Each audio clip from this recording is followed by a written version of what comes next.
So today, God willing, we're going to talk about Mary and the disciple in trial. We've talked earlier about what Barclay calls with Mary the paradox of blessedness, that to be chosen by God so often means at one end and the same time a crown of joy and a cross of sorrow. And we're going to see both this day, God willing, in the life of Mary. We're going to see some hard things. We're going to see some hard things. But at the end, we're going to see that love is triumphant in the resurrection of the Lord Jesus Christ. Now, we said earlier that Simeon said to Mary, "Indeed, a sword will pierce the soul of you yourself," the disciples' literal New Testament. Now, Simeon chose a weird word for sword. He didn't choose makara, which is the normal word that's translated sword. He chooses ramphea. And this is an example of a ramphea. So it is a weapon of war. It's not the kind of utility blade that's often referred to by makara. So Simeon quite intentionally chooses a warrior's weapon to indicate the kind of wounds that Mary would suffer, because she is a warrior. She's a warrior for God. You know, Brother Thomas in Opus Israel said that God instituted war when he put enmity between the serpent and the woman. And we're going to see in the life of Mary how she was a warrior for God and how she suffered wounds as a result. And we're going to also take a look at some casualties in this war between the seed of the woman and the seed of the serpent. We're going to focus our attention on four specific areas: the visit of the wise men and the subsequent events, Jesus in the temple at age 12, which we talked about a little bit yesterday. We're going to talk about Jesus' first rejection at Nazareth in the synagogue. And finally, we're going to take a look at Mary and the cross. And I want to say right from the beginning that Mary always believes in Jesus as the Christ. And Mary's sword wounds help her eventually understand that Jesus would be killed. She, like that other Mary, Mary of Bethany, understood this when very few other people did, even though Jesus specifically taught over and over again that he would suffer many things of the Jewish rulers and be killed and be raised again on the third day. So Mary began to understand by her sword wounds what would happen to her son. But she also believed because she was a daughter of Abraham. Remember, she concludes her great song, "To Abraham and his seed forever." She believed, just as Abraham believed, that God could raise the only begotten promised seed. So Mary is a warrior. And in this battle, as we've seen earlier, she is the epitome of Chayil. Chayil is strongly connected to Old Testament people, places, and prophecies tied to Mary. We're going to see how closely connected she is to Ruth and Bethlehem. And we're going to see, of course, and we took a look at it a bit yesterday, the Proverbs 31 woman. That word is used twice in Proverbs 31 to refer to the virtuous woman, who was, of course, the Queen Mother, right? Because that's how the virtuous woman begins in the context of instruction from the Queen Mother to her son. Let's take a look at that word. Sarah Fisher, and this is a great website, Hebrew Word Lessons. She writes, over and over, Chayil is represented as someone in God's army. It is translated as valiant warriors, capable men, strong and powerful, a great army, mighty soldiers. But what happens when the word Chayil is used to describe a woman? Although valor, strength, mighty warrior are the usual translation for this word, when it comes to women, the translation becomes warped. Unfortunately, sexist translations have shut down the biblical image of the warrior woman. Mary is this Chayil. She is the epitome of virtue and valor and courage and impact and force. we see how closely she's connected to the birth narrative in this concept of Chayil. We know that Bethlehem Ephrathah was the seminal prophecy of the birth. We know that it was widely understood as such, even in Herod's court. And we read in Ruth 4, verse 11. And again, this is the context of the women of Bethlehem Ephrathah coming around and embracing Ruth and making a blessing on her in front of the whole community. They say, "May the Lord make this woman," who's Ruth, "who entereth into thy house, like Rachel and Leah, who built the house of Israel, and may she be an example of Chayil in Ephrathah." So, Ruth, who was so important in the foundation of the house of David, is kind of re-embodied later on in Bethlehem by this person, Mary, who is the embodiment of Chayil. So we're encouraged to apply this concept to Mary's experience giving birth. We've talked a lot about the shepherds. Now we're going to talk about the wise men. So the wise men visit. So let's set the stage a little bit. So let's talk a little bit about Herod the Great. Herod the Great was crazy.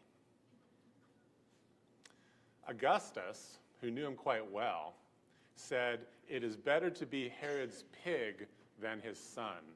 And there's a play on words in the Greek of ouios and huios, and so it's kind of a homophone. And the reason he said that is because Herod was a completely observant Jew, and yet he killed most of his family members, including his favorite wife, Miriam.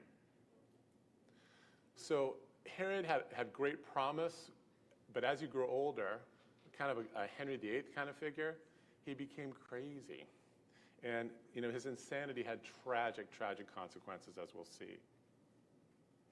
So in Matthew, we see Matthew setting the scene as a kind of court event, because it's interesting, Joseph isn't mentioned when the wise men visit.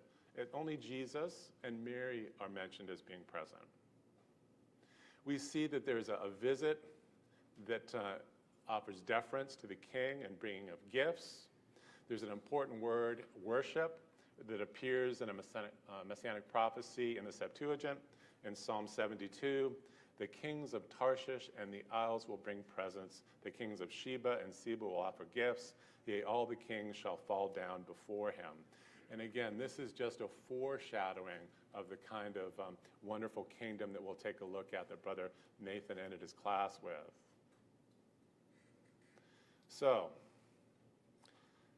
this happens in the context of Herod being an intensely jealous and pathological ruler. These wise men come. Now, in preemption of things to keep Jesus safe, we read in Matthew 2 that Joseph was told in a dream, "Arise, take the young child and his mother, flee to Egypt, and stay there until I bring you word, for Herod will seek the young child to destroy him."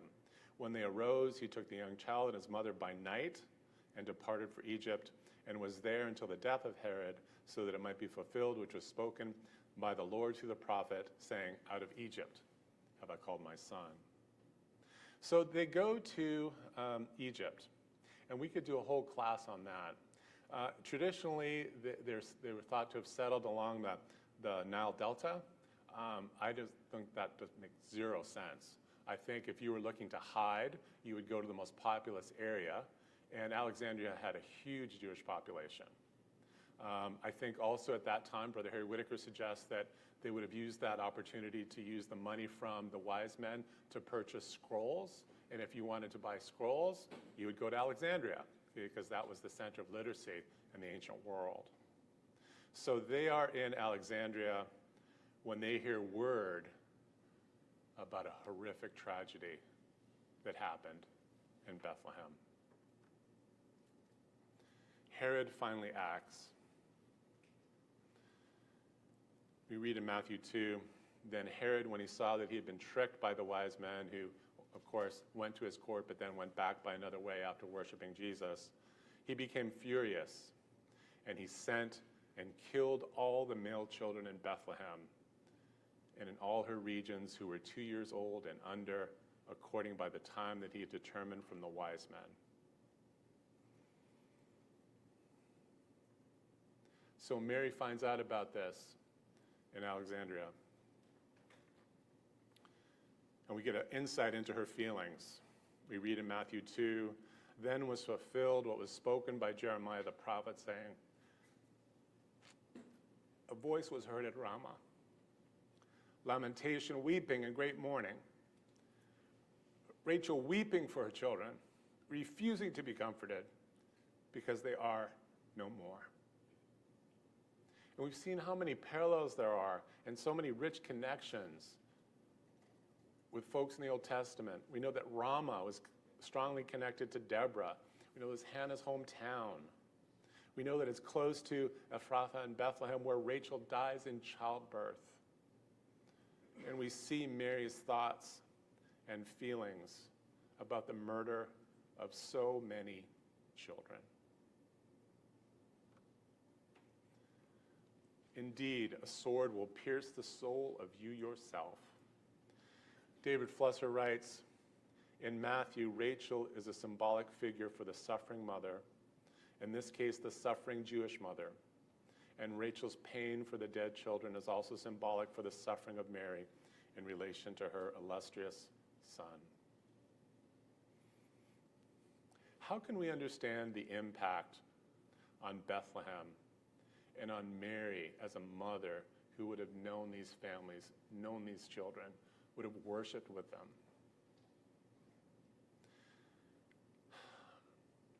Sadly, we have a horrific parallel. The only thing close is something like happened at Uvalde, where because of the horrific act of an insane person, the children of the community were killed.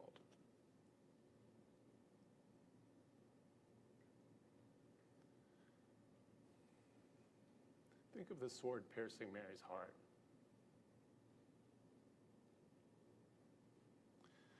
You know, we ask God why in situations such as this, and we won't know why until through God's grace we're in the kingdom. But I take comfort in this, and I think Mary did as well, that Jesus' ministry was remarkably focused on children and the healing of children and the valuing of children. And this is a foretaste of the kingdom. Out of suffering would come joy. And I like to think that Mary thought of Isaiah 11, that starts out talking about that great branch, and that the Spirit of the Lord will rest upon him. And then the verse in particular that would provide a great comfort for her. The nursing child shall play by the cobra's hole, and the weaned child shall put his hand in the viper's den. They shall not hurt nor destroy in all my holy mountain, for the earth shall be full of the knowledge of the Lord as the waters cover the sea.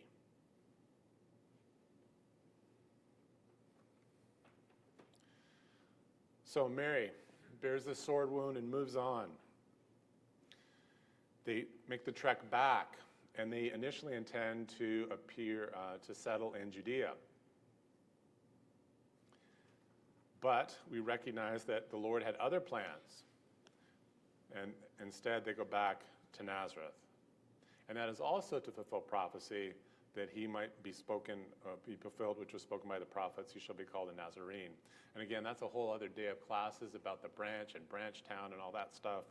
But that is where they end up, through divine direction.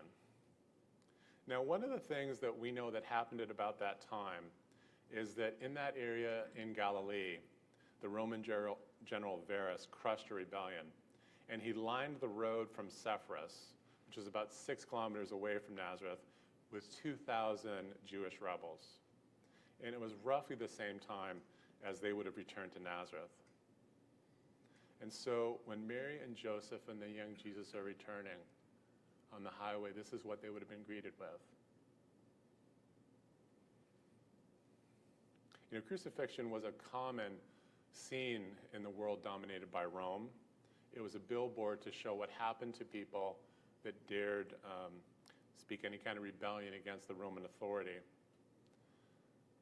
But the picture of these things is just so profound, right? And we can just gloss over them because we live in 21st century North America.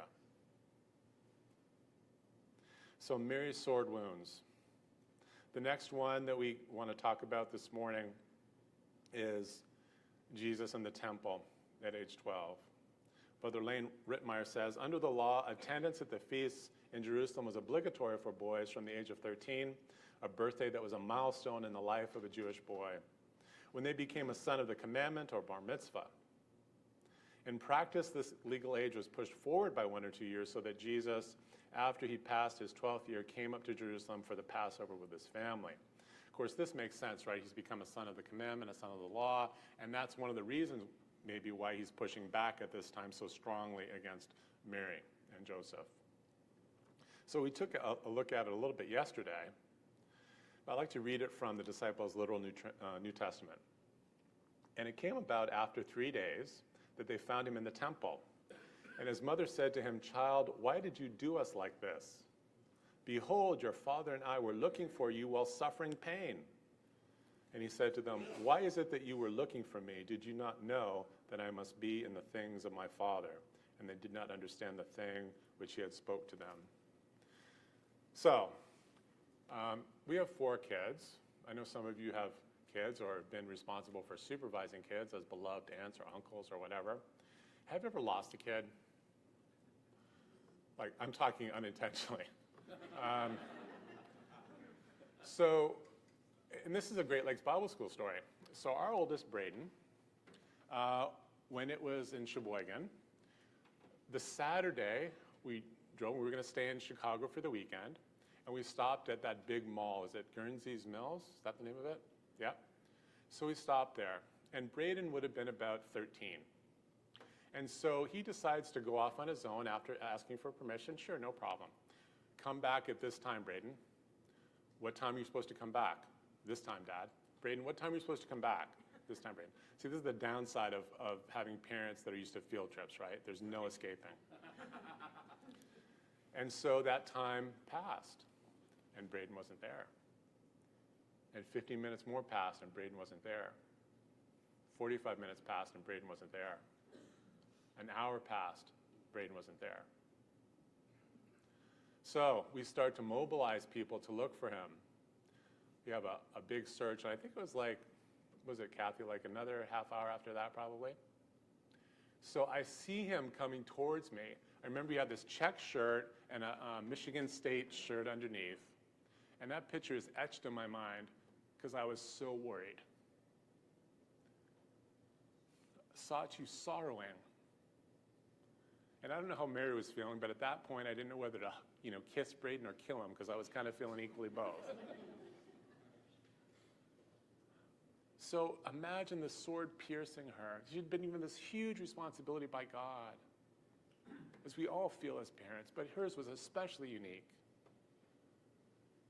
And she sought him for 3 days. And is this, looking back, did Mary think, well, this 3 days was a preparation for another 3-day separation that would also be hard, that of the time of the grave? We see that Mary, not Joseph, speaks, and Mary goes right after Jesus. She doesn't hesitate. And that word suffering pain is an incredibly profound Greek word that really talks about anguish. But I guess equally painful for Mary would have been not understanding her son. So a sword pierced Mary on that occasion as well. Let's take a look at the next sword wound, and that is at the synagogue at Nazareth.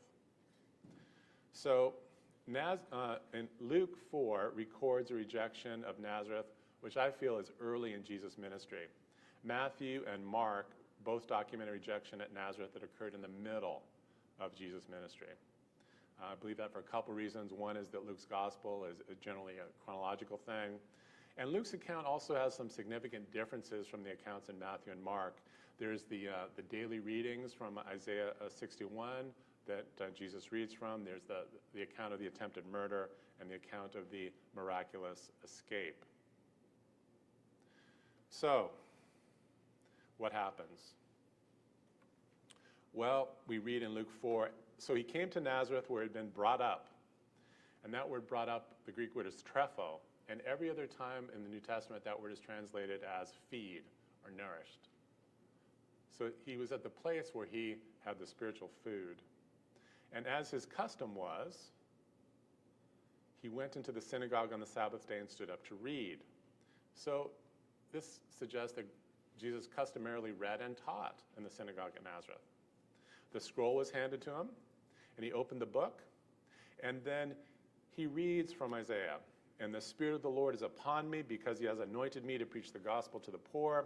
He has sent me to heal the brokenhearted, to proclaim liberty to the captives and recovery of sight to the blind, to set at liberty those who are oppressed, to proclaim the acceptable year of the Lord. Then he closed the book and gave it back to the attendants and sat down. And the eyes of all who were in the synagogue were fixed on him. And he began to say to them, today this scripture is fulfilled in your hearing. So all bore witness to him and marveled at the gracious words which proceeded out of his mouth. And they said, is this not Joseph's son? So Jesus is proclaiming his status as Christ, God's anointed. And you get a picture when he was reading that Mary was nodding her head. Because you could do a parallel, like a Venn diagram of the Isaiah scroll that Jesus read from and Mary's great song, and the themes would overlap intensely, right? He has filled the hungry with good things, and the rich he has sent away empty, to set at liberty those who are oppressed. He has put down the mighty from their thrones and exalted the lowly. So you can see, Mary's sitting there shaking her head. Yep, absolutely, that's what I was anticipating. So, the exhortation was going so well until, is this not Joseph's son? So this is kind of a reprise of what happened at age 12 in the temple. Remember, Mary says, your father and I sought you, and Jesus pushes back hard and says, I'm in my father's house. He says to the folks at Nazareth, you will surely say this proverb to me, physician, heal yourself. Whatever we have heard done in Capernaum, do also here in your country. Then he said, assuredly, I say to you, no prophet is accepted in his own country. But I tell you truly, many widows were in Israel in the days of Elijah, and when the heaven was shut up for 3 years and 6 months, and there was a great famine throughout all the land, but to none of them was Elijah sent except to Zarephath. And so he pushes back hard. He says, you're not recognizing me for who I am. Even Gentiles would have enough faith to really see me. And then we can imagine the horror that Mary felt as the next events happened. The people that knew Jesus best, that had watched him grow in favor with God and men, these people that knew him, they wanted to kill him. We read in Luke 4, so all those in the synagogue, when they heard these things, were filled with wrath and rose up and thrust him out of the city. And they led him to the brow of the hill on which their city was built, that they might throw him down over the cliff. Then passing through the midst of them, he went his way. Can you imagine the sword wound that Mary would have felt at that? It's hard to imagine Mary and her children passively accepting the attempt to kill Jesus. I mean, it doesn't take much imagination to see that Mary would have been screaming, no! That she would have had to have been restrained. That his brothers and sisters would have tried to intervene, and they would have been held back by their friends and neighbors who knew Jesus and knew them and sought to kill him.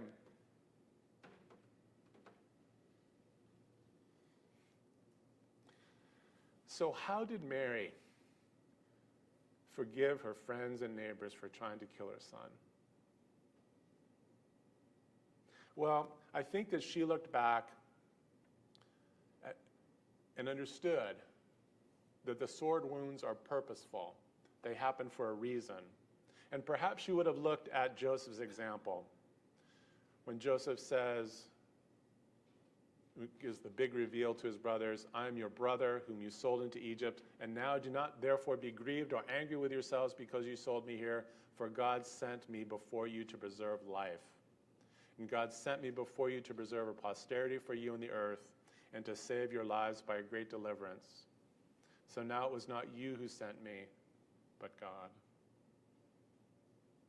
I mean, that's the only way to really forgive people that do something that seems to be so unforgivable, and that is realize that it's purposeful. It's part of God's plan, the outworking of his plan. As we said when we talked about the discipling community, God has arranged the body, just as he arranges the events, so that we might grow and glorify him. Now, there's a second rejection that we're not going to talk about in detail, but I think it's important because it really advances Mary's understanding of what's going on. So he's back at Nazareth, and his teaching causes astonishment. He demonstrates wisdom and mighty works. The carpenter, okay, so is this not the carpenter's son, the son of Mary? Do we not know his brothers and sisters? And then a big word comes up, and that they are offended. Now, I think for Mary, that would have triggered all the prophecies in the Old Testament, especially the Isaiah prophecy. And again, this is a prophecy that became frequently applied to Jesus in the course of preaching, right? Because that was what the apostles and Paul and folks like that used to say, yeah, he was going to be rejected, and it was foretold that he was going to be rejected. Jesus himself quotes it. He said, he will be a stone that causes people to stumble and a rock that makes them fall. And of course, in the Septuagint, that's that word scandalizo. So Mary begins to understand that Israel will reject Jesus as the son of David. And this progression seems inevitable. Rejected by family, rejected by community, rejected by the nation. Jesus says, quoting Micah, do not think that I have come to bring peace on earth. I did not come to bring peace, but a sword. For I have come to set a man against his father, a daughter against her mother, a daughter-in-law against her mother-in-law, and a man's enemies will be those of his own household. You know, like the brothers in John 7 who urged him to go to the very place where people sought to kill him. Passages like Psalm 118, the stone which the builders rejected has become the chief cornerstone. And passages like Isaiah 53, he is despised and rejected by men, a man of sorrows and acquainted with grief. And we hid, as it were, our faces from him. He was despised, and we did not esteem him.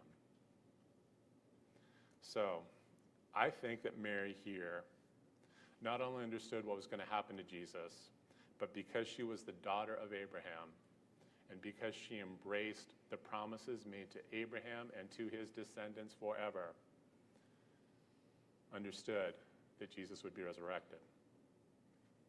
Of course, we know in Hebrews, we read, by faith Abraham, when he was tested, offered up Isaac, concluding that God was able to raise him up even from the dead. Brothers and sisters and friends, I think like Mary of Bethany in John 12, Mary of Nazareth believed Jesus when he said, and he began to teach them that the Son of Man must suffer many things and be rejected by the elders and chief priests and scribes and be killed, and after 3 days rise again. He spoke this word openly. So when the penny dropped for Mary that this was going to happen, think of the sword wound there. Okay, God, this is your plan. And I offer all that I am for the mercy of your plan. Help me be strong.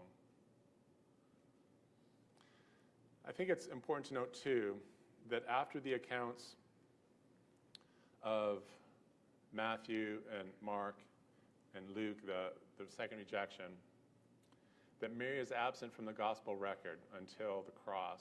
But she's also, I think, always in the background. You know, it was her custom to go down to the feast days, right? Not just at Passover, but the other feast days. You know, John 9 and other places demonstrate that. So even though she's not in the narrative, she's this in the background. She would have witnessed some of the great teachings that Jesus gave in the temple area and things like that. So she's in the background, but she doesn't come to the foreground again until we see her at the cross. So we know that every year Jesus' parents went to Jerusalem for Passover. So what did this Passover week, in the time that Jesus was betrayed and crucified, what did that look like? Well, there was a crown of joy, right? There was the triumphant entrance to the city of Jerusalem and people acclaiming the Son of David. What joy she would have taken from that. He cleanses the temple for the second time, and children acclaim the Son of David. Children, out of the mouth of infants, thou hast ordained praise. He teaches in the temple. And again, I like to picture Mary in the background. Jesus silencing the rulers with a question about the Son of David. Because that was the foundation of Gabriel's interaction with Mary, right? Is that it's all about your child who is the Son of David, the Son of God. So much joy, even as the shadow of the cross fell heavy across her and across her son.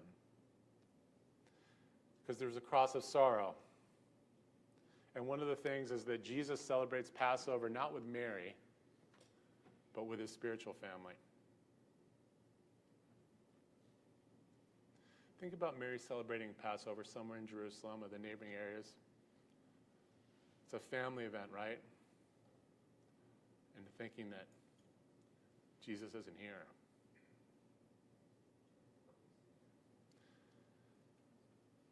Mary sees her earliest fears that rulers like Herod are plotting to seize and kill Jesus.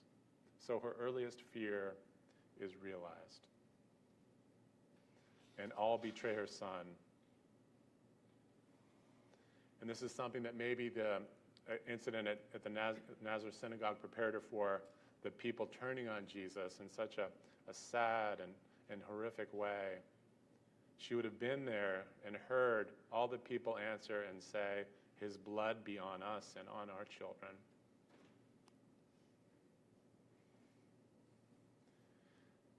It seems likely that she would have seen him bear his cross from the Antonia fortress to Golgotha.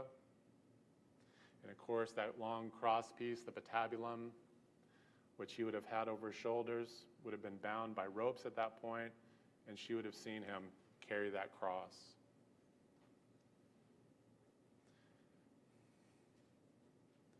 We read in Isaiah 52, just as many were appalled at him because he was so disfigured that he didn't even seem human, and simply no longer looked like a man.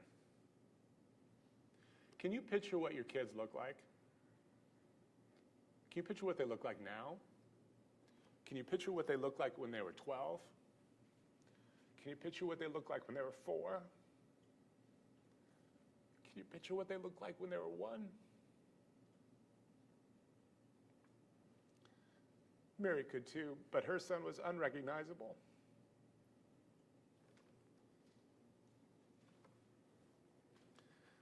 So she gets to the cross. Jesus is laid down on the ground. The ropes are removed from the patabulum. The nails are driven through the wrists. He's lifted up on the stake. And on the top of the stake is this sign: Jesus of Nazareth, the King of the Jews. And I think it's inescapable that Mary's mind wouldn't have gone back to Gabriel's promise. The Lord God will give him the throne of his father David, and he will reign over the house of Jacob forever, and of his kingdom there will be no end. As Jesus was propped up on the cross, the final act, we know, is to drive a spike through the heel and the Achilles tendon. That's well attested. This is an artifact that's actually found in Jerusalem. And as she watched that happen, I think it's inescapable that she thought about Genesis 3:15, and I will put enmity between you and the woman, and between your seed and her seed. He shall bruise your head, and you shall bruise his heel. Brother Andrew Walker provides an important insight here. He says, it was a dangerous thing to approach the cross of a dying criminal to show any support for him. Such behavior was likely to end in arrest and death for opposing Rome's sentence. Hence, there was a little group standing afar off, well away from the cross, watching the dying Jesus. It consisted of some of his acquaintances from Galilee and a group of women supporting Jesus' mother who had insisted on being there. How sad it was that the apostles who had spent 3 years following Jesus did not have the strength to witness the cross, yet their mothers did.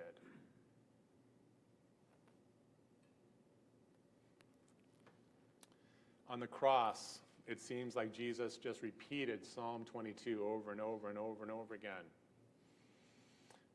And some of those passages, although Mary wouldn't have been able to hear him, and of course his face was so mangled that speech was very difficult for people to understand, but people could tell what he was reciting. And there's a passage in there that just would have pierced Mary. In Psalm 22, but you are he who took me out of the womb. You made me trust while on my mother's breasts. I was cast upon you from birth. From my mother's womb, you have been my God.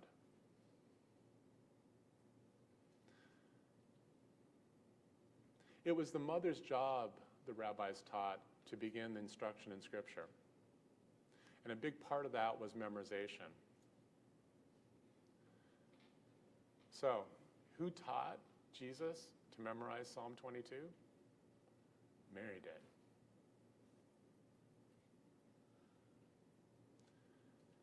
And as she sees him up there reciting Psalm 22, does she think of the many times that they read it together? Does she think of the times where Mary was teaching Jesus to read and tracing his hands and fingers across the text? There's another part of Psalm 22. It says, deliver my soul from the sword. And no doubt Mary was chanting that as well.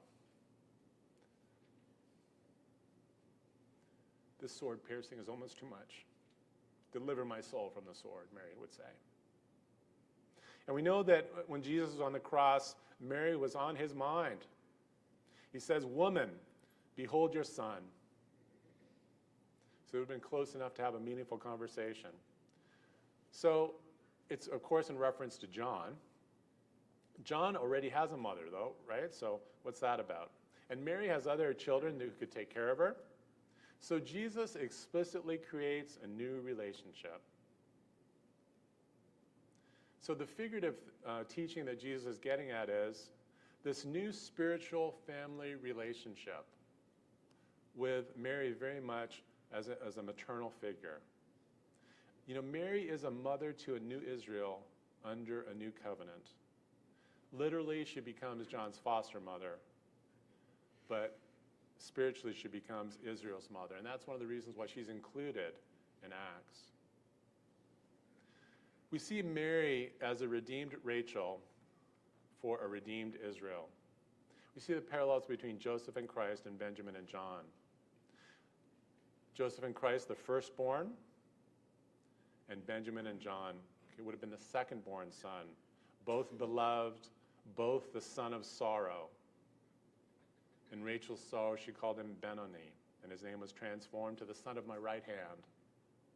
And Mary received her new son in her sorrow at the foot of the cross. There's no record of Jesus appearing to Mary, his mother, but he's recorded appearing to a whole bunch of other people, including a whole bunch of other women. So why is that? It's because Mary didn't need the evidence. Mary believed without seeing. As Elizabeth said to her, blessed is she who believed that what was promised would be performed. Again, she's the daughter of Abraham. By faith, Abraham, when he was tested, offered up Isaac, concluding that God was able to raise him up even from the dead. Unlike the 11, Mary believes that he is risen without seeing the resurrected Jesus. Mary believed the reports that Jesus' words had come true. And again, as Elizabeth said, blessed is she who believed. So the fruit of Mary's sword wounds, we see that she becomes an important figure in the early ecclesia. In Acts 1, then they returned to Jerusalem from the mount called Olivet. Peter, James, John, and Andrew, Philip and Thomas, Bartholomew and Matthew, James the son of Alphaeus, and Simon the Zealot, and Judas the son of James. These all continued with one accord in prayer and supplication with the women, and Mary, the mother of Jesus, with his brothers. Only the apostles and Mary are named, and this is very significant. And we see Robertson say there's a delicate touch by Luke that shows Mary with her crown of glory at last. So how did Mary go from being outside of Jesus' ministry to becoming an integral part of it? Well, her faithful example during the crucifixion and the resurrection spoke volumes about her faith. There was a renewed understanding fostered by Jesus' words on the cross that she had a role as a mother in a new Israel, and an appreciation for her role as a Rachel figure in nurturing the early ecclesia. Again, she was the mom of James, literally, and figuratively John, who were acknowledged as pillars of the early ecclesia. And Mary helped create, from these sword wounds, a community that waited for Christ. Henri Nouwen writes, the whole meaning of the Christian community lies in offering a space in which we can wait. This is how we dare say that God is a God of love when we see hatred all around us. That is why we can claim that God is a God of life, even when we see death and destruction and agony all around us. We say it together. We affirm it in each other, waiting together, nurturing what has already begun, expecting its fulfillment. That is the meaning of marriage, friendship, community, and Christian life. So Mary shows disciples how to live now. We've seen her demonstrate the foundations of discipleship. We've seen her great song of joy and praise. We've seen that she shows us how to live in community. We've seen her persevere through conflict and confusion, and we see how she bore the fruit of her suffering, those repeated sword wounds that were transformed into the support of a new community, a new Israel, the early ecclesia. We read, for behold, henceforth all generations will call me blessed. Yes, Mary, yes. And we are blessed that we have your example. We thank God for Mary's example. And as we await the return of Mary's Lord and our Lord, may we be strengthened and affirmed in everything that we say and do. Let's be like Mary as we wait. Behold your servant, God. Be it unto me according to your word. And about Jesus, whatever he says to you, do it.